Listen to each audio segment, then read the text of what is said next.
नमस्कार मित्रों, उम्मीद करता हूँ आप सभी अच्छे होंगे। यूपीएससी की आंसर राइटिंग प्रोग्राम में आप सभी का स्वागत है।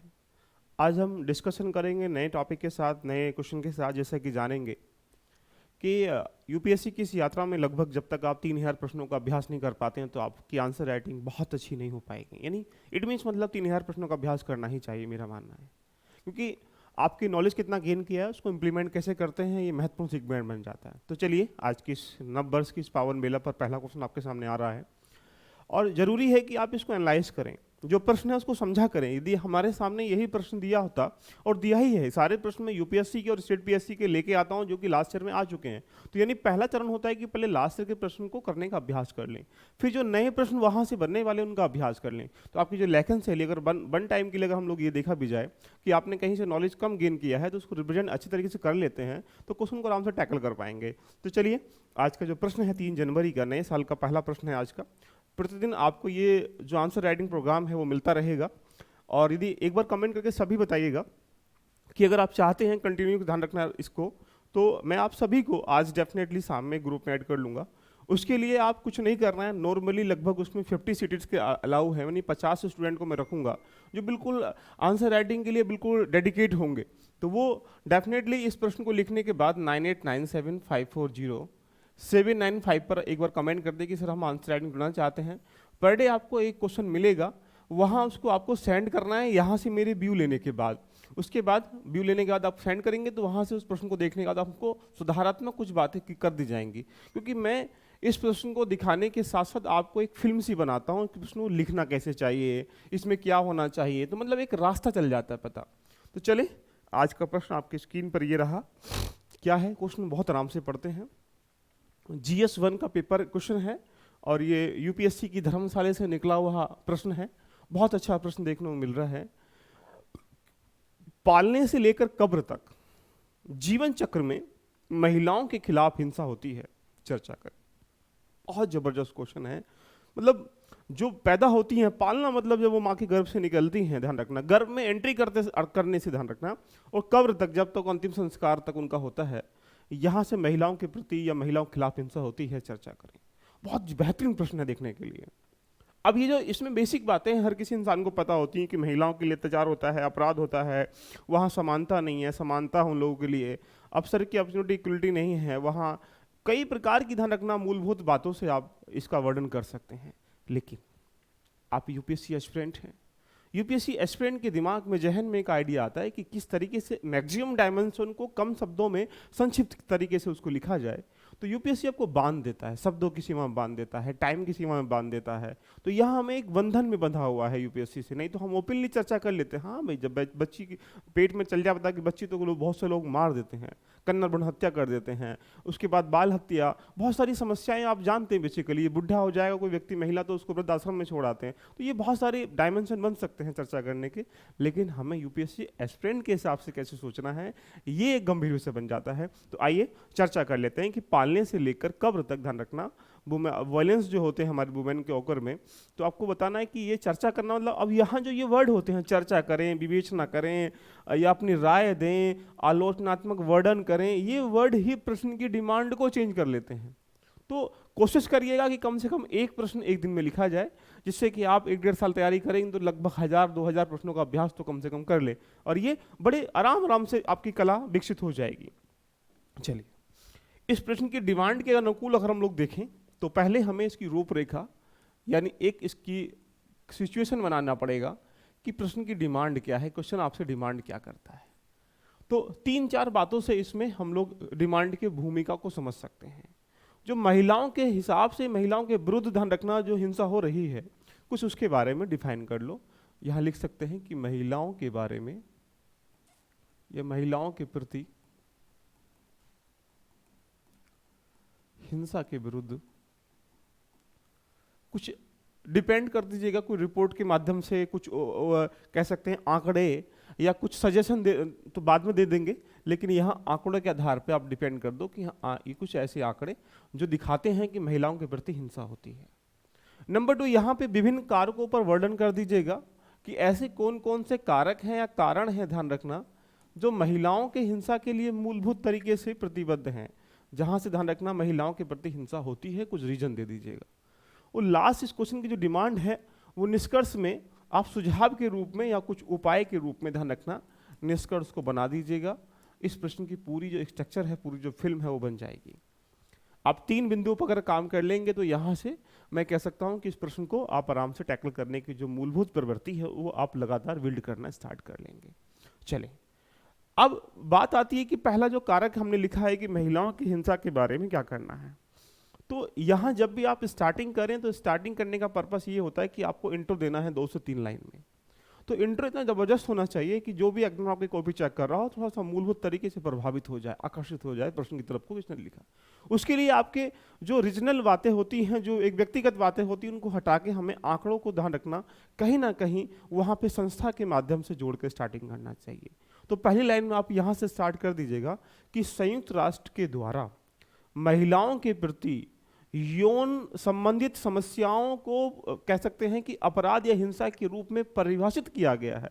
यानी शारीरिक एवं मानसिक के अलावा, ध्यान रखना, यहाँ से जब चीज़ें लिखेंगे तो आपने संयुक्त राष्ट्र से जब चीज़ें स्टार्टिंग की हैं तो उसे लगेगा कि हाँ कहीं ना कहीं ये व्यक्तिगत तरीके से, ध्यान रखना, एक डिपेंड करना। तो यहाँ पहला लाइन यही लिखिएगा, संयुक्त राष्ट्र के द्वारा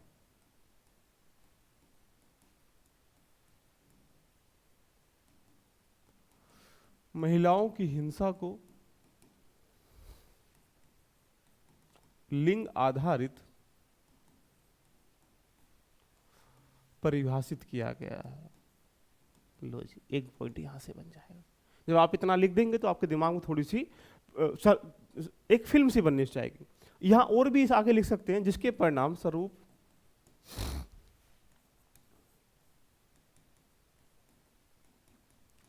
स्वरूप शारीरिक एवं मानसिक प्रताड़ना होती है। इसमें तुम और भी डिफाइन करने का प्रयास कीजिएगा। और जब इसी में इंट्रोडक्शन में नीचे आएंगे तो यहां लिखो WHO की रिपोर्ट के अनुसार विश्व में 3 में से 1 महिला, और ब्रैकेट में डालो 30% डाल दीजिएगा, यहाँ पे 30% महिला अपने जीवन काल में हिंसा का शिकार हो जाती है। लो जी, इतना तुमने डाल दिया। विश्व के परिशफ्ट में आप एक फिल्म को बना पाए। बड़े डायरेक्ट लिख रहा हूँ, टाइम आराम से लिखेंगे तो टाइम लगेगा उसमें। मैं चाहता हूँ कि मैक्सिमम चीजें आपको कवर हो जाएं। और क्या डालेंगे इसमें, यहां डाल दीजिएगा भारतीय अपराध ब्यूरो के अनुसार भारत में महिलाओं के प्रति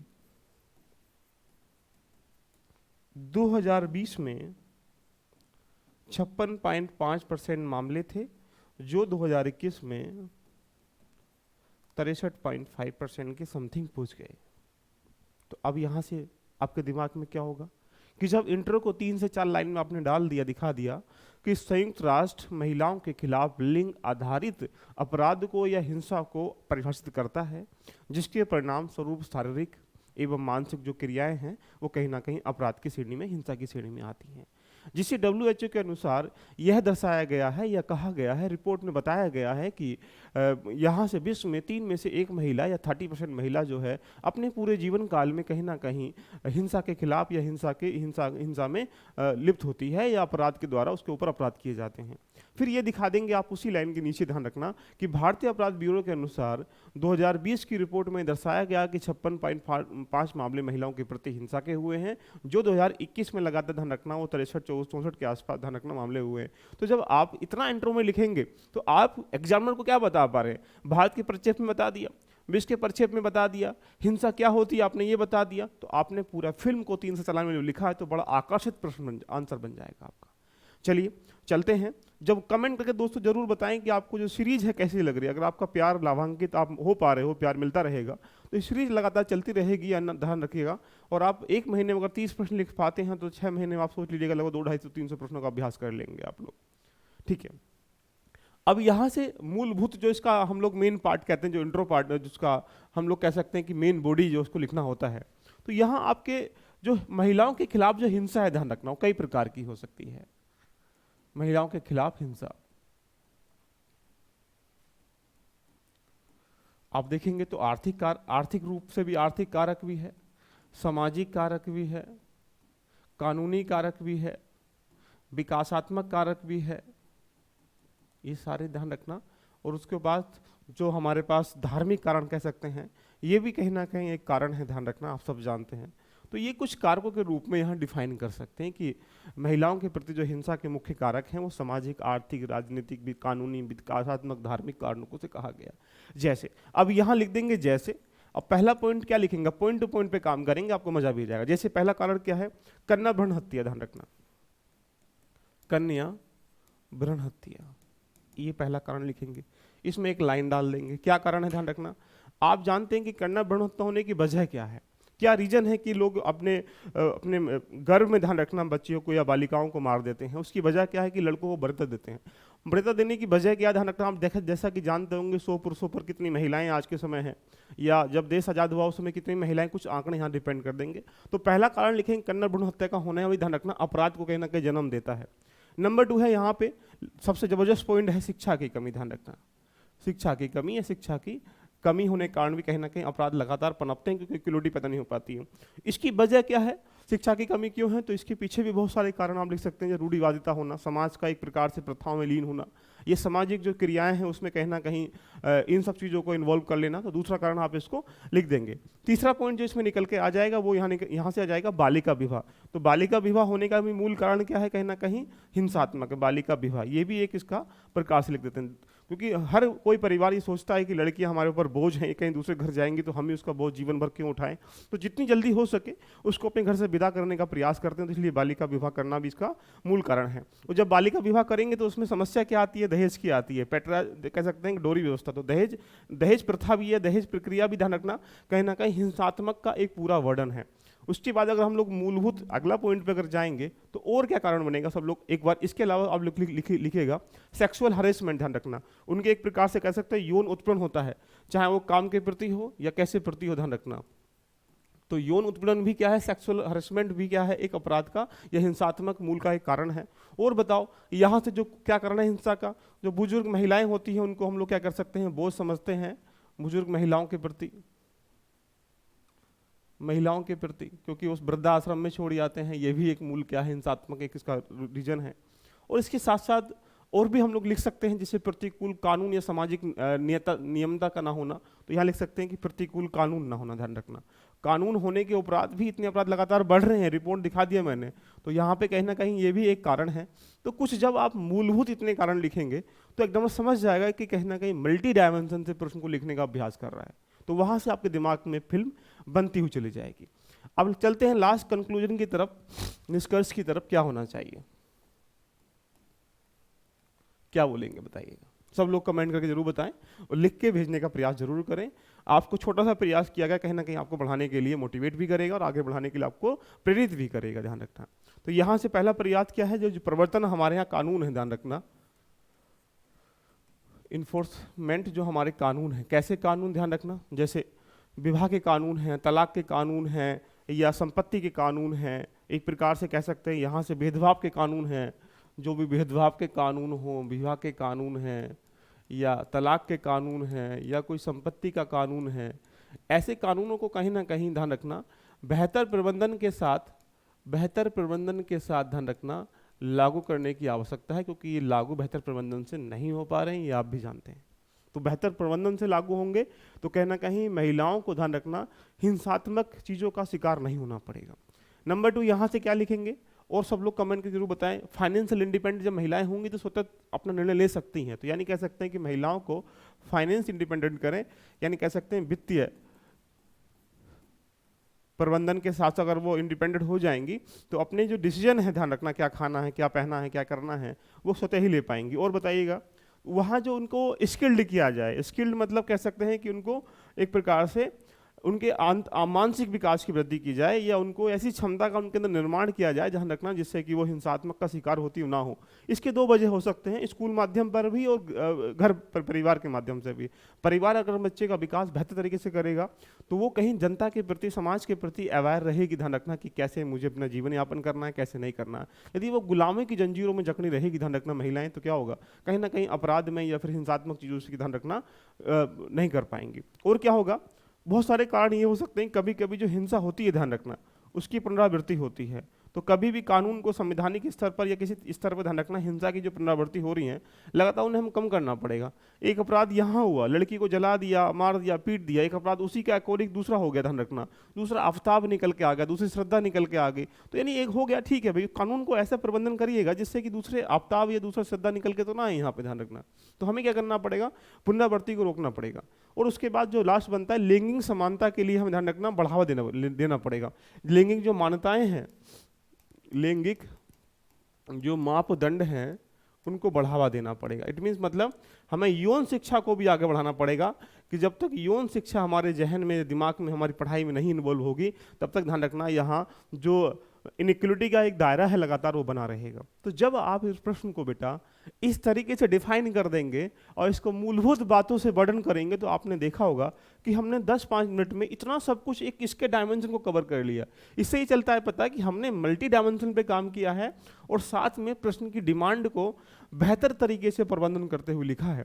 तो एक बार सभी लोग कमेंट करके जरूर बताइए, आपको ये सीरीज पर डे मिलती रहेगी। हम इस पे Monday to Friday, Monday, Tuesday, Wednesday, Thursday एक टाइम डिनोट करते हैं, जिसको मैं अब लाइव लेके आऊँगा, ध्यान रखना, जहाँ पे आपके सामने डायरेक्टली, ध्यान रखना, हम लाइव डिस्कशन करेंगे और उसका आप आंसर लिखने के बाद ग्रुप में सेंड कर देंगे। उसके बाद वहाँ से उसको लगभग 50 लोगों का ही मैं समूह बनाऊंगा, जिसमें मैं क्वेश्चन को देख सकूँ पर डे, ध्यान रखना, और टिक करके मैं आपको भेज दूंगा कि इसमें ये सुधारात्मक, क्योंकि मूलभूत जो इसकी धारणाएं हैं प्रश्न की, उसको मैं आराम से डिस्कशन कर लेता हूँ, क्या होना चाहिए, उसके बाद भी तुमसे नहीं लिखा जाएगा भैया, तो फिर गलती इंसान की नहीं, ध्यान रखना, आपके अंदर जो बैठा हुआ इंसान है वो एक्सेप्ट करना ही नहीं चाहता आपके नॉलेज को, ध्यान रखना। तो यहाँ से जब आपको इतना सब कुछ दायरा मिल जाएगा, तो उसको बस पुरोना ही तो है, कॉपी तो करनी है, बस शब्दों के माध्यम से, ध्यान रखना, बाकी मैं बोल ही रहा हूँ कहाँ क्या चीज़ें होनी चाहिए। तो कैसी लगती सीरीज, एक बार जरूर कमेंट करके बताएं। ये जो मेरा प्रयास है, ध्यान रखना, जो मेंस के लिए मैं बात कर रहा हूँ, आपके पास नॉलेज कम होगी, थोड़ा बहुत नॉलेज कम होने से आंसर राइटिंग बढ़िया होगी तो आप अच्छे नंबर प्राप्त होंगे। नॉलेज कितना ही होगी, रिप्रेजेंट करना नहीं आएगा तो ध्यान रखना कोई फायदा नहीं है आपकी पढ़ाई करने का। तो ये बेसिक सेगमेंट है, बहुत इंपॉर्टेंट सेगमेंट है, जो आपको पर डे रेडी ही करना चाहिए, जो कि आपको क्रमबद्ध तरीके से अपने सुधार की भावना से प्रयास करने चाहिए। दोस्तों मिलते हैं नए सेशन में, all the best, love you all, enjoy करें आज की इस यात्रा का। और कैसी लगती है आपकी यात्रा, जरूर एक बार कमेंट करके बताइएगा। मुझे उम्मीद है कि आप, ध्यान रखना, इस सब चीज़ों को लाभान्वित हो रहे होंगे, और यदि इसमें कुछ सुधार की भावना है तो जरूर कमेंट करके बताइएगा। हम मिलते हैं नेक्स्ट सेशन में, all the best, love you all, bye bye, take care.